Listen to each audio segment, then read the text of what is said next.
강혜신의 오늘의 미국.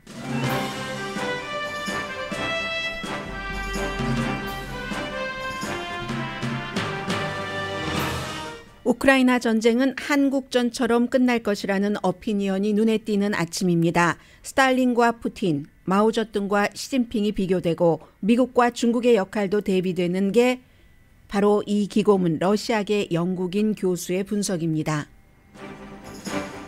러시아의 침공을 받고 1년이 된 오늘 젤렌스키 우크라이나 대통령은 천하무적의 해라는 제목을 단 비디오에서 국민과 세계에 우크라이나의 결의를 다시 확인시켰습니다. 유엔에서는 한국을 포함한 141개국이 러시아를 비난했고 북한을 포함한 7개국이 러시아를 지지했습니다. 캘리포니아주 공화당 유권자는 차기 공화당 대선 후보로 트럼프 전 대통령보다 론 디센티스 플로리다 주지사를 훨씬 많이 지지합니다. 디센티스 주지사 지지율이 트럼프 전 대통령보다 8%포인트 많습니다. 그리고 다음 주에 디센티스 주지사는 남가주를 방문합니다. 로키 마운틴과 남부의 기온차가 합시 100도나 됩니다. 당연히 눈과 비가 얽히고 정전과 항공 스케줄 취소도 이어집니다. 1월에 인플레이션이 올라가고 소비도 늘어났습니다. 전문가들은 지난해 말 주춤했던 경제가 올해 강하게 출발한 것으로 봅니다. 넷플릭스가 100개국 이상에서 구독료를 내립니다. 더 많은 구독자를 확보하기 위해서입니다. 상업용 로봇의 실외 창문 청소기가 등장했습니다. 이 또한 인공지능 기반 시스템입니다. 어제와 오늘 미국인들은 또 세계인들은 세계적인 재판을 텔레비전으로 보고 있습니다. 사우스캐롤라이나주 법 환경에 100년이 넘게 큰 영향을 미친 가문의 변호사였던 사람이 부인과 아들을 살해한 혐의에 관한 재판입니다. 검사는 피고가 재정적인 범죄를 속이고 동정을 받기 위해 범행을 저질렀다고 주장하고 피고는 부인합니다. 여러분 안녕하십니까? 오늘의 미국 강희신입니다. 오늘 맨 앞에 여러분들께 어떤 뉴스를 전해드릴까 하다가 제가 오늘 새벽에 좀 일찍 일어났습니다. 다 이 메모 작성을 하고 나니까 1시 40분 정도가 됐던데 한국과도 연관이 되고 한국전을 다시 한번 돌아볼 수 있는 기회가 됐습니다. 저에게도 몇 가지 또 오랜 동안 놓치고 있었던 사실이 미국 단어로 새로 이제 픽업됐다고 할까요? 그 내용이 있기 때문에 맨 앞에 우크라이나 사태부터 전해드립니다. 미국의 지금 한 교수가 쓴 기고문인데 정말로 우크라이나 사태와 한국전 1950년에 시작해서 1951년 그 당시까지 상황이 똑같고 거기에 개입돼 있는 주인공 그리고 이제 조연들 또 다른 여러 얽혀있는 나라들 이 상황이 어쩜 이렇게 똑같은지 모르겠습니다. 일단 기본적으로 오늘 2월 24일이 러시아가 우크라이나를 침공한 지 1년이 되는 날입니다. 지금 숫자로 보면은 러시아 군인이 한 14만 6천 명 정도 숨진 것으로 알려지고 민간인 우크라이나 민간인 얼마나 많은 사람들이 숨졌고 난민만 하더라도 우크라이나 사람들이 국외로 나갔어야지 됐고 국내에서도 동부 지역에 살고 있으면서 러시아에 협조하지 않을 사람들은 다른 지역으로 이사 가야지 됐습니다. 집도 없어지고 빌딩, 문화재 완전히 폭삭 주저앉은 지역 무척 많습니다. 그래서 지금 러시아의 우크라이나 침공 1년이 된 오늘 어젯밤에 특히 더 그랬죠. 미국도 여러분들 살고 계시는 지역의 건물들도 그럴지 모르겠습니다. 세계 여러 나라에서 많은 주요 나라에서 거의 모두 우크라이나 길을 상징하는 노란색과 파란색 불빛을 어젯밤에는 켜놨고 건물과 기념물이 전부 그 파란색, 노란색으로 그 조명을 장식을 했습니다. 그러면서 이제 희생자들을 추모하는 여러 특별 예배도 있었고 모임도 있었고 뉴욕에도 러시아 대사관 앞에서 촛불 모임이 있었습니다. 우크라이나 난민과 로컬 시민들은 폴란드 마을에서 서로 손을 잡고 무언가를 다졌고 우크라이나 국군 묘지에는 가족들이 전사한 군인들 그 가족들이 이제 무덤을 방문을 했습니다. 그리고 아마 많은 사진들이 있는데 오늘 그 사진 가운데서 가장 눈에 띄는 언론사에서 제일 많이 선택한 것은 우크라이나의 대통령이 대통령 복장이 아니라 지금까지 해왔던 그대로 한 군인과 함께 길을 흔들면서 뭔가 결의를 다짐을 하는 거죠. 그런 모습이 보이는데 경제적으로 지난 1년 동안 우크라이나와 전혀 상관이 없는 국가들까지 공급망 또 에너지 문제 또 뭐가 있나요? 큰 회사들, 자동차 회사도 그렇지만 코카콜라처럼 세계인의 소프트 드링크인 이런 회사들도 러시아에서 탈출을 했고 가구점, 이케아 같은 가구점 그런 일들이 많이 있었죠. 집도 절도 때로는 생명도 잃어버렸어야지 됐던 가족 가운데 그런 우크라이나 국민들은 아직도 용기를 잃지 않고 여전히 그 낙관적으로 보입니다. 바이든 대통령이 러시아에 대한 새로운 제재도 발표를 하고 푸틴이 용감한 우크라이나 사람과 철통 같은 서방 세계의 지원에 대해서 잘못 계산했다, 실수했다. 그리고 푸틴은 모든 것이 분열되고 자신이 분열시킬 수 있을 것이라고 생각을 했지만 나토도 북대서양 조약기구도 세계도 어느 때보다 지금 통합되고 있다 이런 얘기도 했고요. 지금까지 2022년 3월 6일에 러시아가 우크라이나를 침공하고 나서 얼마 지나지 않아서죠. 우크라이나 영토의 한 20%, 5분의 1 정도를 차지했습니다. 지금은 이제 뭐 한 18% 정도 차지해서 그 한창 때보다 조금 줄어들었다는 것은 알 수 있고요. 젤렌스키 대통령은 비디오도 발표를 하고 하면서 그 비디오 제목이 말 그대로 천하무적의 해입니다.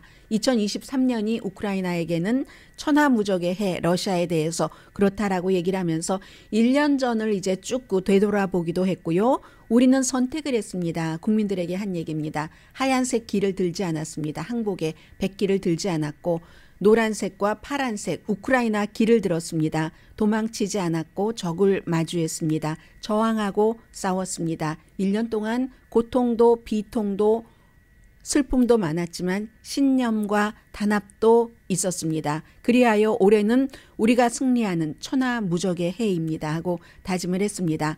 그런데요. 제가 이제 이 앞에서 전해드리고 싶었던 내용은 바로 이 내용입니다. 하나만 더 말씀드려야 되겠네요. 우크라이나 전쟁을 끝내기 위한 결의안, 이름은 이렇게 붙였지만 한마디로 러시아가 아무 조건 없이 우크라이나에서 철군해라 하는데 그렇게 될 리가 없겠죠. UN 멤버가 193개국 가운데 어제 전문가들이 예상을 했었던 것보다 많은 141개국이 결의안에 찬성을 했습니다. 그리고 32개국 아시아의 막 헤비웨이급 중국과 인도를 포함해서 기권을 했고 러시아를 포함해서 7개국은 러시아를 지지했습니다. 이 결의안에 반대란 거죠. 그래서 7개 국가를 보면 당연히 러시아가 있고 러시아를 돕고 있는 벨라루스가 있고 아프리카에서는 말리, 이 말리가 중요합니다. 지난번 투표에서는 2번 다 기권표를 던졌는데 이번에는 결의안에 반대하는 러시아를 지지하는 표를 던졌습니다. 또 다른 아프리카의 에스트리아도 있고 또 중미의 니카라과가 중요하죠. 왜냐하면 한 번은 기권했고 한 번은 반대했는데 이번에는 러시아를 지지하는 곧 결의안에 반대하는 표를 던졌습니다. 그리고 나머지 7개국에 포함되는 국가가 북한입니다. 기권은 중국 세 번째 계속 기권했고 인도도 당연히 그럴 수밖에 없겠죠. 인도는 수십 년 동안 러시아에서 무기를 수입하고 그동안에 실리적이기 때문에 미국도 어떻게 할 수 없는 겁니다. 아주 싼 값에 오일을 많이 들여가고 있습니다. 중국도 마찬가지고 그리고는 이제 기권한 국가 가운데 뭐 파키스탄이라든가 베트남, 이란, 쿠바, 엘살바도르, 몽골 이런 나라가 포함이 됩니다. 나머지 141개국은 한국과 일본, 미국, 영국 그밖에 모든 나토 국가 등등을 포함한 UN 회원국입니다.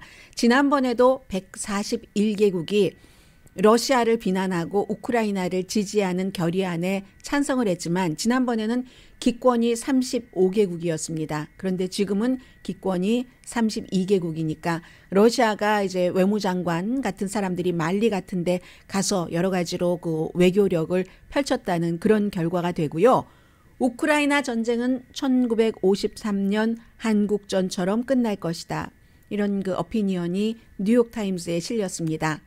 오늘은 세계에서 가장 중요하고 가장 분량도 많은 것이 우크라이나 전쟁 1년과 관련된 기사입니다. 그 가운데서 제가 처음에는 애틀란틱에 실린 언제 어떻게 이 전쟁이 끝나는가 하는 제목의 글, 또 다른 매체 기사 뭐 어피니언 이런 것들을 막 생각하다 결국은 이 하나면 되겠다라고 생각을 하고 하나를 선택을 했습니다. 세르게이 레드첸코라는 러시아에서 태어났지만 이분이 70세입니다. 딱 1950년 한국전이 시작됐던 그때 태어나서 뭐 영국 시민권을 갖고 있고 지금은 존스 홉킨스 대학교에서 국제관계학을 가르치고 있습니다. 저는 평소에 이분의 그 글은 어피니언은 그 Foreign Policy라든가 Foreign Affairs 이런 데 많이 기고문을 쓰시는 분이거든요. 그런데 오늘은 그보다 더 많은 사람들이 읽는 뉴욕타임스에 글을 보냈습니다. 어떻게 우크라이나 전쟁과 한국전이 시작도 똑같았고 끝은 어쩌면 이 교수의 바람일 수도 있겠습니다. 치닫고 어디 한 군데가 완전히 부숴버리는 여기까지 가려면은 너무 많은 사람들이 힘드니까 한국처럼 휴전을 하는 게 낫지 않을까 하는 희망이 섞였는지도 모르겠습니다. 자, 지금부터 보겠습니다. 1년이 지났는데 많은 피해가 있었지만 우크라이나, 러시아 양측이 지금은 휴전을 원치 않습니다. 우크라이나가 아니라 이게 이제 한국전 1951년을 얘기하는 것이라고도 합니다. 지금과 너무 비슷하기 때문에 그 당시에 한국의 동맹은 미국이었고 북한의 동맹은 이제 소련이 뒤에 있고 중국군이 나중에 예상하지 못했던 거죠. 미국이 이걸 중국군이 이제 들어와서 지금과 똑같잖아요. 우크라이나를 지금 대하는 우리들과 가장 중요한 것은 어떻게 이것이 끝나는가 하는 것인데 오래 걸릴 것이라는 얘기입니다. 러시아가 승리하자면 우크라이나에서 더 많은 영토를 확보하고 크림반도까지 포함을 했어요. 당연히 우크라이나는 그 크림반도까지 포함해서 다 내놔라 하니까 지금으로선 양측이 협상에 관심이 없기 때문에 평화협정이 어려 보인다고 얘기를 합니다. 한국의 상황과 비슷한 거죠. 그 당시에 1년이 지났을 때 남북한 전부 전쟁을 끝낼 뜻이 없었습니다. 300만 명 이상이 숨지고 도시가 완전히 파괴됐어도 그런데 이제 결국은 이제 교착 상태로 70년으로 왔는데 이 교수는 교착 상태가 낫다. 한쪽이 완전히 부서져 버리는 것보다는 이런 것을 얘기를 하고 있습니다. 전쟁의 시작은 한국전이 한 사람에 의해서 시작됐다는 거죠. 이시오프 스탈린, 구소련의 리더에 의해서. 지금은 블라디미르 푸틴 한 사람에 의해서. 김일성이 구소련의 허락을 받아야지 남침을 할 수 있는데 처음에는 스탈린이 거부를 했지만 1950년 6.25잖아요. 1월 달에 스탈린이 마음을 바꿔서 김일성에게 오케이 남침해라 허락을 했다는 겁니다. 이유는 두 가지인데 하나는 소련과 중국이 동맹 조약을 맺었습니다. 2월 14일에 이제 완전히 그 동맹 서약을 완성을 했는데 그래서 스탈린은 만약에 전쟁을 해서 필요하면 중국이 전쟁에 개입을 시켜야지 개입할 거야? 이걸 알았던 거죠. 미국은 중국이 개입했을 때 놀랬었던 거고 두 번째는 이게 더 중요한 건데 미국에서 아주 잘못된 시그널을 보냈기 때문에 그렇다는 거죠. 그 당시에 국무장관이 딘 애치슨 그 국경 정하는 것 있잖아요. 1월 12일에 한국을 미국의 방어 구역에서 제외시켜버린 이 유명한 것 때문에 그래서 이러한 모든 것들을 구소련이 감청 능력이 오죽했겠습니까? 다 알아서 결국은 스탈린이 생각할 때 미국이 김일성이 남침을 해도 미국이 개입하지 않겠구나. 그리고 여차하면 우리는 중국과 동맹을 맺었으니까 가까운 데 있는데 뭐 중국을 투입하면 되지라고 생각을 하고 승낙을 했다는 거죠. 그 침략의 청신호를 받고 북한군이 수도 서울을 함락하고 한국 전체를 점령한다는 작전을 시작을 했습니다. 그런데 유엔기 아래 미국이 결정적으로 개입하면서 역전됐죠. 트루먼 대통령은 공산당을 지긋지긋하게 싫어합니다. 절대로 있을 수 없는 일이라고 생각을 했었던 대통령입니다. 그 때문에 이 한국전 참전하고 했었던 것 때문에 나중에 정치적으로 어려움을 많이 겪기도 했지만요.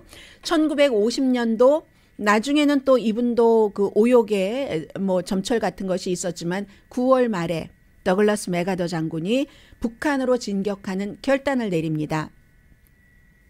여기까지는 멀리서 지켜봤죠. 스탈린이. 그때 중국에 조인을 해라 했죠. 중국도 처음에는 거부했습니다. 왜냐하면 1949년이었잖아요. 중국이 그야말로 장개석을 몰아내고 공산당이 딱 이렇게 정권이라기보다 힘을 잡게 된 게. 그래서 처음에는 조금 거부하다가 1년밖에 안 됐으니까 그러다가 결국은 비밀리에 시작을 해서 이렇게 1950년대 말부터 중국이 개입을 합니다. 한국전. 지금 시진핑 중국 국가주석이 구소련에 간다는 것 아니겠습니까? 왕위가 이미 방문을 해서 스탈린이 아닌 블라디미르 푸틴을 만났고 중국이 개입하면서 새로운 피해 무대가 시작이 됩니다. 유혈인 거죠. 중국의 지원 부대가 처음에는 자발적으로 지원한 이 부대가 인상적으로 승리했죠. 유엔군을 38선 남쪽으로 몰아내고 서울을 함락했지만 오래가지 않았습니다. 물류의 어려움, 우크라이나에서 겨울 그 진흙 땅에서 러시아가 겪었던 것과 똑같은 그 같은 군수 물류의 어려움, 미국이 엄청나게 폭격을 했죠. 그래서 몇 개월 안에 양측은 전투의 전투를 거치고 전쟁이 이제 교착 상태로 들어갑니다. 중국이 개입되고 나서 얼마 지나지 않아서 1951년 여름 전쟁은 정말 꽉 막혀서 그 뒤부터 2년을 그렇게 흘러가는 거죠. 수많은 군인들이 희생이 되고 미국의 폭격이 무시무시해서 지금도 치를 떨잖아요. 북한이. 북한의 수력발전소를 산산조각을 내고 완전히 북한이 캄캄하게 정전 상태에 들어가도록 미국이 그토록 폭격을 했습니다. 그런데도 휴전하고 평화협정 맺고 하는 것에 안 하려는 그 표면적인 이유는 중국과 중국 군대와 북한군의 포로들, 이쪽에서 잡고 있는 포로들이 자신들의 국가로 돌아가지 않겠다는 거예요. 그냥 이쪽 유엔군 쪽에 남겠다는 얘기입니다. 이건 표면적인 이유였지만 진짜 이유는 처음에 전쟁을 시작한 한 남자 스탈린이 휴전협정을 거부했기 때문이라고 이 교수는 지적을 합니다. 한반도 전쟁을 서두를 필요가 없겠다는 거죠. 러시아군이 숨지는 게 아니잖아요. 그래서 1951년도에도 마오쩌둥에게 편지를 보냈는데 이게 중국군이 사상자는 나오지만 그래도 지금 장개석 이렇게 몰아내고 나서 현대의 전쟁에서 중국군이 훈련할 기회가 어디 있겠는가. 이처럼 좋은 훈련장이 어디 있는가. 군인을 훈련하는 무대로 시켜라. 이렇게 얘기를 했고요. 그리고 미국으로서는 트루만을 막 흔들어 보고 싶어하는 그런 게 스탈린의 마음속에는 있었기 때문에 전쟁이 계속되는 것을 스탈린이 해피하게 바라보고 있었습니다. 지네 땅에서 일어난 전쟁이 아니니까요. 지네 군인이 숨지는 게 아니니까. 이게 트럼프 전 대통령이 했었던 것 아니겠습니까? 한국에서 전쟁이 일어나면 한국 사람이 죽지 미국인이 죽어? 이렇게 얘기했었던 그게 스탈린의 입장이었었다는 겁니다. 중국과 미국군이 많이 숨지고 한국과 북한군 그리고 이쪽은 이제 우크라이나 민간인처럼 민간인 사상자가 엄청 많이 났는데 그럼 어떻게 휴전협정이 이루어지게 됐는가. 스탈린이 숨지고 나서 그랬습니다. 1953년도 스탈린이 3월 달에 숨졌는데 스탈린이 숨지고 나니까 구소련에서 이거 아무래도 좀 어떻게 해보는 게 나을 것 같아. 협상 쪽으로 가는 게 나을 것 같아 해서 판문점의 작은 마을에서 1953년도 7월 27일에 휴전, 평화조약 없이 이승만 대통령은 이것도 반대했고 그렇게 기술적으로 전쟁을 동결해서 전쟁이 끝난 게 아니라 테크니컬리 아직도 남한과 북한은 전쟁 중. 그렇지만 불확실했었는데도 정말로 평화가 오랫동안 이어졌다. 요즘은 다르지만요. 북한의 핵 문제로 인해서. 김일성은 1960년대 말에도 또 다른 침략 카드를 만지작거렸지만 왜냐하면 그때 이제 미국이 베트남에 가서 막 패전하고 또 한국도 또 다른 전쟁에 준비되지 않은 것처럼 보이고 있으니까. 그런데 그때는 중국과 구소련이 다시 전쟁을 한다는 것에 흥미가 없었습니다. 그러니까 주변 국가들이 그렇게 중요한 거예요. 지금 우크라이나를 지원하고 있는 주변 국가들의 결기가 강한 것처럼 그때는 반대였었던 거죠. 그리고 또 하나는 중소 동맹도 무너지고 있었고 중국과 소련이 심지어 작은 전쟁까지 분쟁 지역을 놓고 하기도 했습니다. 그리고 나서 1970년대부터 북한은 한국과 경제적인 경제에서는 완전히 뒤처져서 저쪽은 캄캄하고 이쪽은 너무 환하고 반짝반짝하고 그래서 그때만 하더라도 그때부터 한동안 통일이 이루어진다면 남한 주도의 통일밖에 이루어질 방법이 없었다는 것도 설명을 합니다. 휴전 이후에 70년이 지나고 김씨 왕조가 아직도 북한을 어글리하게 지배하고 있다. 그 추악한 북한이 핵무기를 가졌고 지금은 중국과 러시아를 뒤에 또다시 두고 있다고 얘기를 합니다. 그리고 그 북한이 러시아가 우크라이나를 침공하자 러시아의 지금 탄압을 아니라고 부정하지만 지원을 하고 있고 중국도 마찬가지. 그런데 여기서 이제 중요한 것이 블라디미르 푸틴의 이 잘못된 우크라이나 침공에 시진핑도 호의적이긴 하지만 완전히 지지하진 않잖아요. 북한처럼. 기권한다 이런 식으로 하고 어제 시진핑 중국이 우리가 평화의 중재자 역할을 하겠다라고 얘기를 하고 있습니다. 이게 블라디미르 푸틴, 스탈린처럼 지금도 협상하는 것을 원치 않고 있지만 그 당시에는 마오쩌둥이 빨려 들어갔었는데 스탈린의 페이스로 시진핑은 지금 마오쩌둥처럼 빨려 들어가고 있는 것처럼 보이지는 않는다는 겁니다. 그래서 어쩌면 시진핑은 이 우크라이나와 러시아가 휴전 협상을 해서 그런 것을 이제 중국에 좋으니까 그때와 지금 중국의 입장이 달라졌기 때문에 잃어버릴 게 많아진 중국이잖아요, 지금은. 그래서 이제 이 시진핑의 입장에 이 교수는 어느 정도의 좀 희망을 걸고 있는 것처럼 생각을 합니다. 그리고 이제 또 전쟁을 너무 오래 계속하는 것도 서구도 얻을 게 없잖아요. 유럽도 계속 물가 올라가고 미국도 그렇고 우크라이나는 이해할 만하다고 얘기를 합니다. 영토의 4분의 1 거의 4분의 1 18%를 러시아에 빼앗겼기 때문에 빼앗긴 들의 봄이 온다 할지라도 행복한 봄을 맞으려면 그것을 다시 가져오고 싶은 게 우크라이나니까 이해는 한다는 겁니다.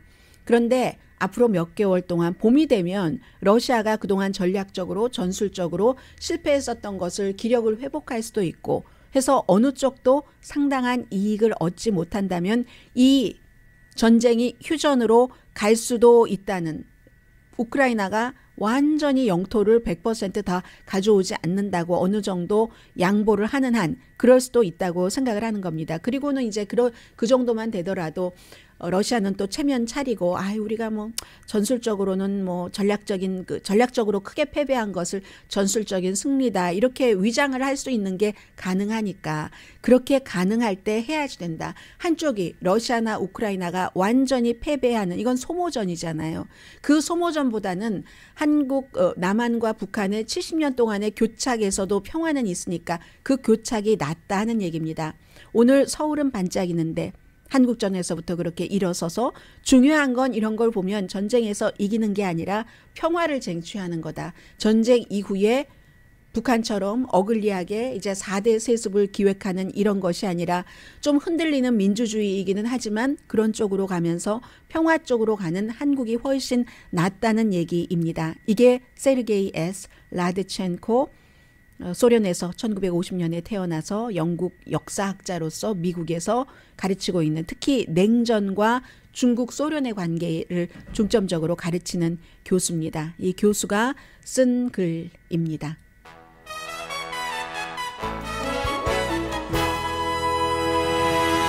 제가 이 메모를 다 작성하고 나니까 어떤 생각이 들었냐면 북한은 그때 이제 미국에 대해서 하도 그 폭격을 받고 하니까 아직도 제국주의 너무 큰 원수죠. 그러면서 그 남침을 허락을 해줬었던 구소련, 러시아의 전쟁에 지금 협조를 하고 있고 한국은 스탈린의 그 과거 그 침략 허락 이런 것은 완전히 그 과거의 일로 하고 경제 때문에 지금 러시아와 잘 지내야지 된다 이런 정서도 상당히 강한 것 이게 남북한의 지금 차이구나 하는 것은 느꼈습니다. 잠시 뒤에는 캘리포니아주는 사실은 누가 대통령 후보로 나오던 항상 민주당 표이긴 합니다. 그런데도 왜 대선 후보들은 캘리포니아를 중요하게 생각할까요? 새로운 공화당 유권자의 여론조사 결과도 나왔고요. 그리고 제가 이 케이스를 스킵할까 하다가 전해드립니다. 왜냐하면 오늘의 미국이기 때문에. 오늘의 미국은 꼭 한인들과 실용적으로 100% 연관되는 뉴스가 아니라 할지라도 미국에서 너무 중요하고 보편적인 탑 뉴스는 전해드려야지 된다고 판단했기 때문에 하나의 재판을 소개를 해드리겠습니다. 잠시 뒤에 뵙겠습니다.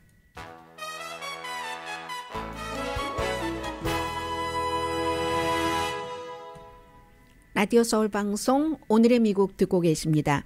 오늘 로스앤젤레스 타임즈 보니까 로스앤젤레스 타임즈가 의뢰를 해서 뭐 여론조사 기구로서는 굉장히 좀 정확도가 높은 편이죠. UC 버클리가 1,755명을 대상으로 2월 14일부터 20일까지 조사를 한 결과가 나왔습니다. 3.5% 오차범위인데요. 캘리포니아주의 공화당 유권자들은 트럼프 전 대통령보다 론 디센티스 플로리다 주지사를 대선 후보로서 훨씬 많이 지지합니다. 8%포인트나 높습니다. 37%가 론 디센티스, 29%가 트럼프가 대선 공화당 후보가 돼야지 된다. 나머지 이제는 나머지 후보들이 차지하게 되는 건데 그건 별로 큰 의미는 없습니다. 7%가 니키 헤일리로 최고고 왜냐하면 이 사람은 선언을 했으니까. 그 다음에 이제 리스 체니는 아직 선언하지 않았는데 리스 체니가 그 다음이라는 건 이건 굉장히 중요하네요. 왜냐하면 공화당에서 버림받은 사람이니까 트럼프 전 대통령에 대해서 탄핵을 지지했고 탄핵 재판을 이끌었다 해서 리스 체니 다음으로 마이크 펜스 그리고 이제 사우스다코타의 주지사 또 전 국무장관 마이크 폼페오 이런 사람들이 줄을 잇고 있는데 중요한 건 이제 캘리포니아가 민주당이지만 공화당이 왜 중요하냐. 지난번에 230만 명이 캘리포니아주에서 트럼프 전 대통령에게 투표를 해서 모든 주 가운데서 물론 캘리포니아주가 인구도 많지만 트럼프에게 가장 많은 지지표를 준 곳이 오렌지 카운티이기도 합니다. 그리고 이게 중요한 게 아니라 이변이 없으면 캘리포니아주는 2024년도에도 뭐 민주당이 누가 되든지 대통령 후보가 되겠죠. 예비선거에서. 내년에는 예비선거가 좀 빨라져서 6월이 아니라 3월입니다. 그런데 돈을 모아야 되는 게 있잖아요. 돈이 부자가 너무 많이 삽니다. 캘리포니아주에. 그래서 이제 3월 5일에 론 디센티스 플로리다 주지사도 아직 예비선거에 나갑니다 하고 선서를 하기 전인데도 오렌지 카운티 또 레이건 박물관에서도 기금 모금하는 거예요. 자주 옵니다. 트럼프 전 대통령도 캘리포니아주에 올 때는 돈 모으러 온 그런 것이었죠. 공화당 지지자들의 특징은 똑같습니다. 다른 주나 론 디센티스가 대학 졸업자들에게는 트럼프 전 대통령보다 인기가 2배 많습니다. 2대1 차이로. 그런데 이 대학 졸업자도 4년제 대학이 아니고 뭐 조금 교육을 받았더라던가 아니면 4년제보다 조금 기간이 작은 그런 대학 공부를 한 사람은 트럼프나 뭐 론 디센티스나 별로 차이가 없습니다. 오렌지 카운티에서 연설하고 로널드 레이건 도서관 세미밸리에 있는 완전 극에서 극이네요. 로스앤젤레스를 거쳐서 그렇게 되는데 민주당이 캘리포니아주에서는 공화당보다 숫자가 2배가 많습니다. 그런데요. 이게 참 또 묘한 게 이 캘리포니아주가 정말 진보 민주당인데도 바이든 대통령 여전히 나이가 많아서 좀 나오지 말았으면 좋겠다 하는 사람도 여전히 있고요. 그리고 10명 가운데 6명은 만약에 바이든 대통령이 재선에 출마하지 않는다면 누가? 카멜라 해리스? 그런데 10명 가운데 6명이 반대를 한답니다. 묘한 일 아니겠어요? 캘리포니아주에서 연방 상원 의원도 했고 캘리포니아주의 검찰총장까지 했는데 그만큼 카멜라 해리스는 인기가 없다는 얘기인데 얼마 전이었던가요? 월스트리트저널에서 패기 누난이라는 칼럼니스트가 또 다른 공화당의 아주 유력한 이런 선거 전문가의 말을 인용을 해서 터치감이 없다. 뭔가 공감대가 형성이 안 되는 게 이 카멜라 해리스의 단점인데 그건 훈련한다고 연마한다고 생기는 게 아니라 타고난다는 거죠. 어떤 사람은 그냥 사람들이 좋아해요. 어떤 사람은 보기만 해도 재수 없어. 이렇게 말하는데 카멜라 해리스는 선천적으로 두 번째 케이스라는 그런 얘기입니다. 그게 있고요. 어차피 54개 선거인단 표는 민주당에 가기는 가겠지만 만약에 바이든과 디센티스의 가상 대결에서는 바이든 대통령이 23포인트 차이로 앞서가고 트럼프와의 가상 대결에서도 역시 이거 보세요. 바이든 대통령이 30포인트 앞서간답니다. 지난번 선거에서는 29% 차이였었거든요. 아무튼 내년 3월을 앞두고 이런 일이 있다는데 전 궁금한 게 하나가 있습니다. 트럼프 전 대통령의 인기가 시들해지면서 많은 저널리스트들이 뭐가 걸렸어요. 이 팍스에서부터 트럼프와 좀 거리두기를 하면서 론 디센티스에게 줄서기를 좀 시작을 좀 용감한 사람은 빨리 시작했고 했습니다. 그래서 만약에 이 론 디센티스가 지금 이번에는 그렇다 할지라도 다음에도 캘리포니아주를 방문하면 공화당인 특히 미셸 스틸 의원 같은 경우는 너무나 단단한 트럼프의 지지층이기 때문에 뭐 영킴 의원도 그렇지만 영킴 의원보다는 미셸 스틸 의원이 더 그렇기 때문에 론 디센티스 옆에 트럼프와 완전하게 어떠한 그 결론이 나기 전에 론 디센티스가 오면은 그 자리에 참석을 할까? 하지 않을까? 저는 이게 개인적으로 좀 궁금합니다. 그리고 지금도 텔레비전에서 한 남자가 계속 울고 막 콧물도 닦고 막 코에서 막 비가 오듯이 물이 나오고 이렇게 하고 있거든요. 지금도 휴지로 코를 풀고 하는데 저렇게 많이 우는 남자 처음 봤습니다. 재판을 하면서 누구냐면 알렉스 머도우라는 지금 54살의 사우스캐롤라이나주에서 현재는 변호사가 아니죠. 범죄로 살해 혐의로 아내와 아들 재판을 받고 있기 때문에 이 사람인데 사우스캐롤라이나주에서는 100년 이상 이 가문이 그쪽에 법률계에는 완전히 거의 장악하다시피 큰 영향력을 미쳤던 그런 가문의 사람입니다. 5주일째 재판이 되는데 어제부터 재판정에 나와서 지금 계속 그 신문을 받고 있는데 검사는 2021년도 6월 달에 부자죠. 부자니까 뭐 사냥하는 그런 별장에서 이 머도우가 52살의 와이프와 22살의 아들을 처형 방식으로 살해를 했었다. 그 이유에 대해서는 지난 10년 동안 법률사무소 이런 것을 운영을 하면서 이 회사 돈을 뭐 배임 뭐 이런 거죠. 횡령, 클라이언트 돈을 880만 달러를 썼는데 여기에 대해서 한 뭐 100건 정도의 재정 혐의가 있습니다. 그런 것을 이제 어떻게 할 수 없으니까 이걸 감추고 아내와 아들이 숨졌어. 누군가에 의해서. 동정을 받기 위해서 이 일을 저질렀다는 겁니다. 거기에 대해서 어제 그 전에 변호사였었던 이 남자는 아니다. 내가 이 사건에 대해서 거짓말을 한 것은 인정을 하지만 그러나 나는 아내와 내 아들에게 해를 주지 않았었다라고 얘기를 했습니다. 거짓말한 것은 뭐냐면은 아내와 아들이 개 그 사육장 여기에 있었는데 본인은 그 별장 본체에서 잠자고 있었다고 했거든요. 그것이 결국은 목격자들이 총소리가 처형식이니까 총소리가 났겠죠. 목격자들이 총소리를 듣기 몇 분 전에 이 남자가 아내와 아들과 함께 같은 장소에 있었다는 것을 봤다는 사람이 있고 그리고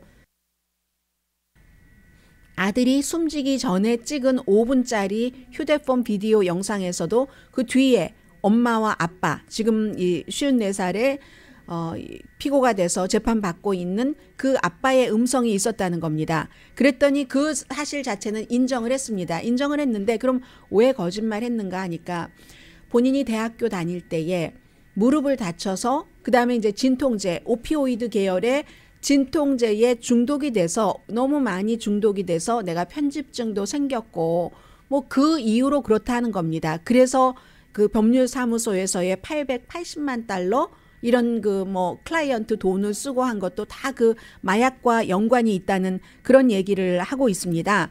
그래서 거짓말을 한 번 거짓말하다 보니까 계속 거짓말을 하게 되더라. 내가 그것은 인정을 한다. 그 옥시코돈 중독이라고 얘기를 합니다. 이 오피오이드에 옥시코돈이 있고 이 펜타닐이 있고 몰핀이 있고 그리고 이제 헤로인은 따로 구분되고 하잖아요. 그래서 이제 그렇게 얘기를 했는데 또 하나 케이스는 2021년도 아내와 아들이 숨지고 3개월 뒤에 911에 전화를 걸었답니다. 본인이 시골길에서 총을 맞았다. 이 얘기 여러분들께 전해드렸었던 것 같아요. 그런데 나중에 알고 보니까 아주 먼 뭐 친척 비슷한 그런 사람을 시켜서 본인의 머리에 총을 쏘라고. 왜냐하면 살아있는 아들이 있어요. 그 아들에게 본인의 생명보험 그 1,000만 달러를 받게 하려고. 그런데 지금 생존해 있잖아요. 그대로 생존해 있습니다. 그래서 이제 그런저런 자신의 그 잘못에 대해서는 인정을 했지만 어제도 강하게 검사의 그 신문, 그 교차 신문에 반박을 한 게 내가 지금 살인 혐의에 대해서 재판을 받고 있는데 검사는 계속 880만 달러, 이를테면 배임 비슷한 그런 것에 대해서 상기를 시키면서 관련이 없는 일을 연관시키려고 한다 하면서 무죄를 지금 주장하고 있다는 거거든요. 그리고 아들이 숨지기 전에 소셜미디어를 통해서 계속 협박을 받았다고 얘기를 했는데 본인은 그게 뭐 대수롭지 않게 생각을 했다. 그러니까 본인이 그 살해자가 아니라 누군가 살해자가 있다 하는 것을 계속 그 얘기를 하고 있습니다만 지금 이틀째고요. 지금도 또 콧물 눈물 닦고 있고 세계가 이 케이스가 도대체 어떻게 될 것인지 과연 범인은 누구인 것인지 여기에 대해서 세계가 지켜보고 있습니다. 잠시 뒤에 경제와 연관된 뉴스 전합니다.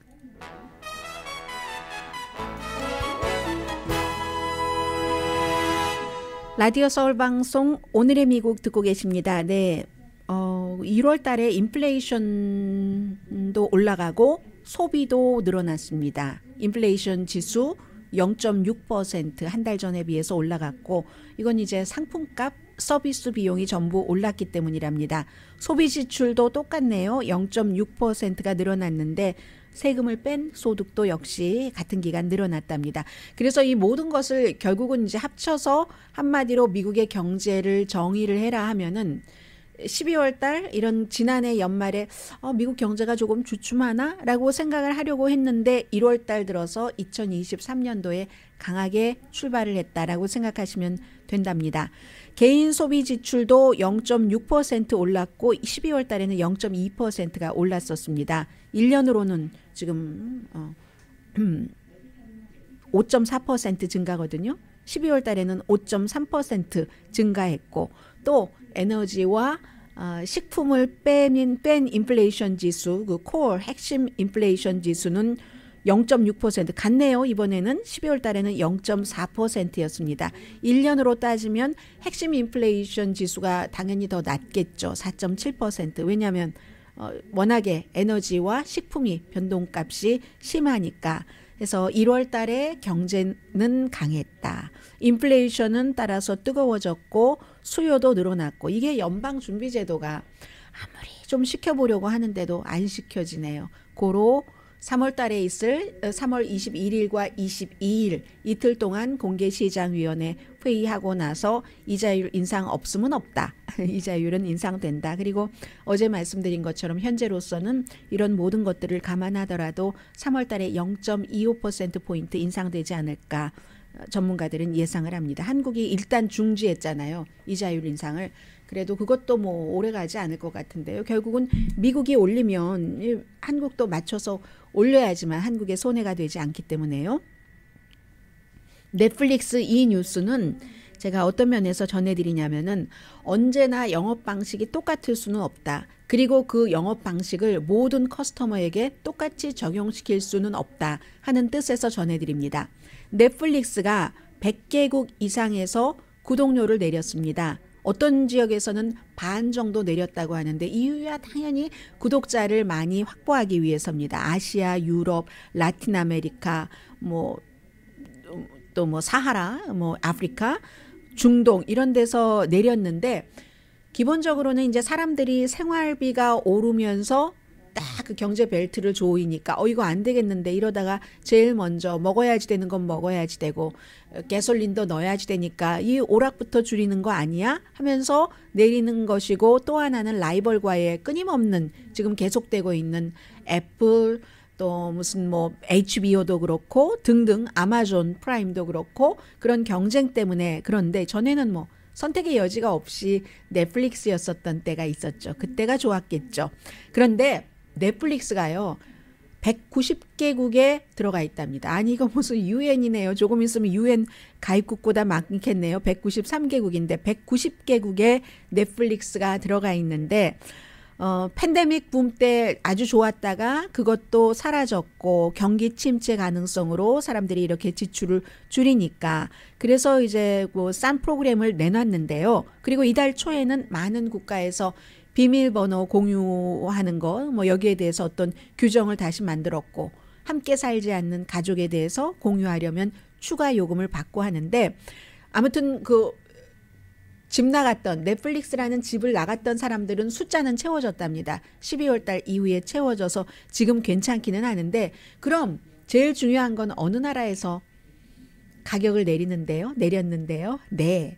여러분과 제가 살고 계시고 방송을 듣고 계시는 미국과 한국은 아닙니다. 그렇기 때문에 제가 모든 이 뉴스 자체는 모든 그 영업을 함에 있어서 똑같이 적용되지는 않는다는 의미에서 전해드린 겁니다. 주로 이제 아시아에서도 부자 나라보다는 가난한 나라, 말레이시아, 뭐 인도네시아, 필리핀, 뭐 이런 나라 그리고 다른 무슨 크로아티아, 베네수엘라, 케냐, 이란 이런 데서 내렸는데 그리고 또 뭐 한국이나 일본이나 미국, 영국 이런 데는 잘 사는 나라이기도 하지만 이미 포화 상태니까 아직 가입하지 않은 사람을 다른 집으로 가입하기 전에 우리 집으로 온다 하는 거. 그런 의미에서 그렇습니다. 그리고 잠시 뒤에 청소기를 좀 전해드려야지 되는데 시간이 어떻게 될지 모르겠네요.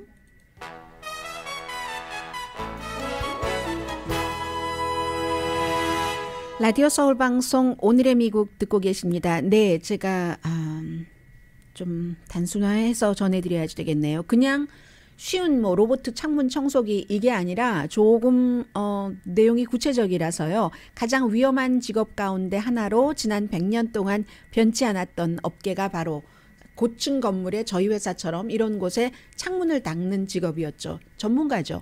노조에 가입돼 있고 그리고 이제 나이가 많이 드셨는데 새로운 사람을 들어오게 하기 아주 힘든 이런 시기에 필요가 발명을 일으켰습니다. 스타트업 회사들 특히 이제 두 군데 회사를 악시오스가 지적을 했는데 이스라엘계 회사입니다. 이스라엘에서도 뉴욕에서도 고층 창문 닦기를 사람이 하는 게 아니라 기계가 하는데 음식도 필요 없고요. 담배 피는 쉬는 시간도 필요 없습니다. 스카이라인 로보틱이라는 회사와 베로보틱이라는 회사인데 피층을 지금 올리고 있습니다. 인공지능 기반으로 해서 스카이라인 로보틱이라는 회사는 친환경적이랍니다. 로봇 이름이 오즈모인데 다 스타트업 회사가 있어서 일어나는 일인데 이 스타트업 회사에 지원하는 뭐 회사들이 장난이 아닙니다. 뭐 예를 들어 JP 몰건 체이스라든가 이런 회사들이 뒤에서 다 지원을 하는데 벽도 닦고 유리창도 닦고 그런데 화학 약품은 쓰지 않는 게 이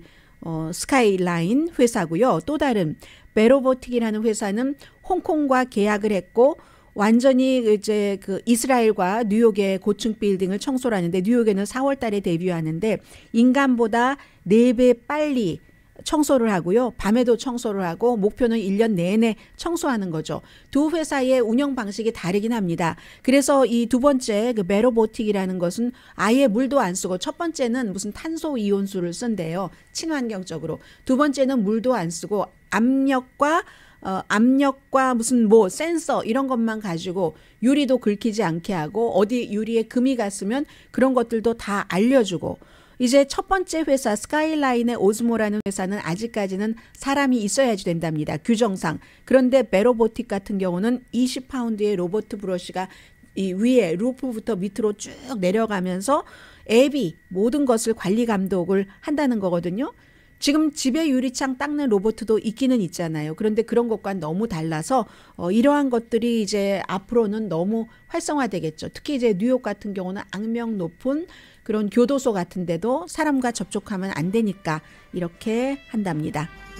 오늘 하루 종일 우크라이나 전쟁을 맞고 싶진 않았겠지만 1년이 되는 날이라서 관련 뉴스를 많이 들으실 겁니다. 오늘 로스앤젤레스 타임스에 보면은 누가 이렇게 어린아이가 쓴 것처럼 어린아이가 아닌데 이렇게 써 있습니다. 몇 개월 전에는 밝은색 옷을 못 입었는데 죄책감이 들어서 그런데 지금은 아내예요. 우리가 파티도 하잖아요. 이 전쟁통에 지난주에는 코미디 쇼에도 갔죠. 왜냐하면 그게 전쟁의 생각 속에 꽉 갇혀 있는 우리에게 미래를 상상하면서 웃게 하니까요. 라는 글이 오늘 LA타임스에 실렸네요. 강희신이었습니다. 그래서 새로워진 부엌 마음에 드세요? 글쎄요. 저 카운터가 삐뚤 것 같은데. 어디 가요? 수평기 사용하신 거 맞죠?